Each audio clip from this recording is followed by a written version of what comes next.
think Michael Schermer's most important contribution as a practitioner in the community, in addition to being an excellent ophthalmologist for many years. Always putting the patient first. Patient always comes first, and that is what he lives by. His relationship to the UC Davis ophthalmology program. I know he's close friends with Dr. Manis, as I've been, and he's been very supportive of the residency program. He developed a nice model of how he works with optometry, and I think that was a good example for a lot of us. His dedication to the community of ophthalmologists, his dedication to his patients. His work with the Society for the Blind. He connected with his patients. They weren't just patients. He spent the time to visit with them at their clinic visits. He invited them in for our annual Christmas party. I don't know if you're aware that he takes blind people to the fair every year. Yes, he's done that every year for about at least 25 years. Mike is in it because he loves it. I don't think he's not in it for the money, he's not in it for the ego, he's in it because he likes caring for patients. He's very involved in the United States Association for Blind Athletes and participates in this event every year. It seems to really give him great joy to give back, and seeing the look on his face when he's taking a group of blind patients to the state fair every year. He taught us what a good technician should be. I can look at the outside of the eye, I can look at the inside of the eye, I'm comfortable with what I'm doing. It's a wonderful field, and it was on the Indian reservation that I decided to go into ophthalmology. One of the best decisions I ever made. Second one was my wife.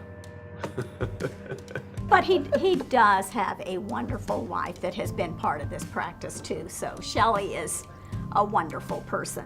Mike is just a wonderful practitioner who thinks always of his patients and their best interest first. He was always very ethical, and treating patients was number one. His generosity, and he's also very ethical, and he's made tremendous contributions to the Department of Ophthalmology. He a very compassionate person with staff, with his patients, with everyone, his family.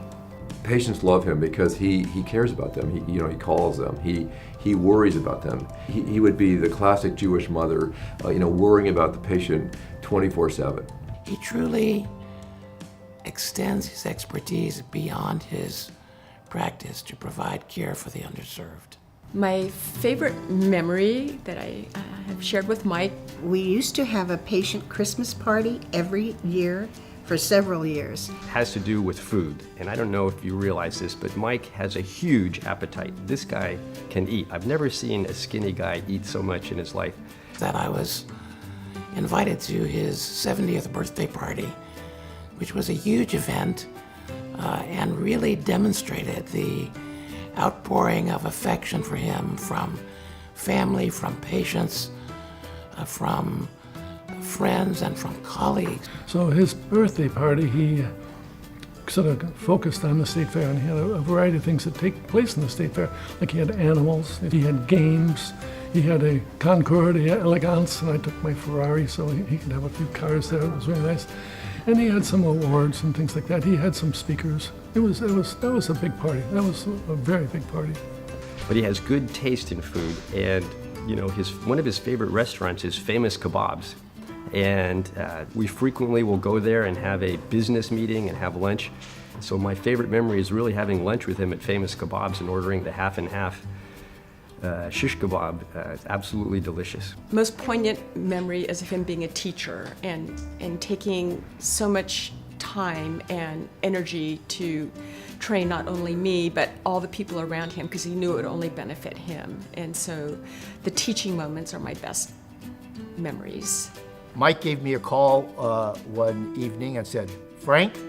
When I was a resident, Frank Souza was he was a medical student. Tony Braun is coming up from England, and we're going river rafting down the American River. And he said, skip class and come down and we'll go rafting together. and he talked me into it. It was a terrific day, beautiful day. And he was very much interested in ophthalmology, so he'd hang around the department. And there were many times when we'd stay late taking care of the patients. We would get hungry, you know, so I had these called space sticks. That was the precursor of all these energy bars we have now. So Frank and I'd get out the space sticks, we'd share them with the patients, we'd have a little party. That's what I remember. That's a highlight. Do I think Mike will ever retire? Well, Mike is not a retiring kind of guy. I don't think that's a word that's in his vocabulary. Mike will be working there, you know, it's like an old soldier. The fact that he's still practicing is amazing. And I hope he never retires, because I hope when I retire in the next few years that he actually gives me a job. He'll keep bugging me about things, you know. He'll keep calling about Mrs. Jones and how is she doing, and maybe I should have done this. And you know, Mike, I'm trying, you know, I'll lay off. I want to make a difference. And a lot of cultures have this whole concept of repairing the world, you know, do your little bit. And this is a way I feel I can do that. I want to know that I left the world a little better off. And that's important to me. And I'm lucky that I got the resources to do these kind of things. Mike, I love you. Congratulations. Thank you for everything you've done. You're a great guy. You're still working, enjoying life, so keep doing what you're doing. Take care. Go for it, Mike, and go blue.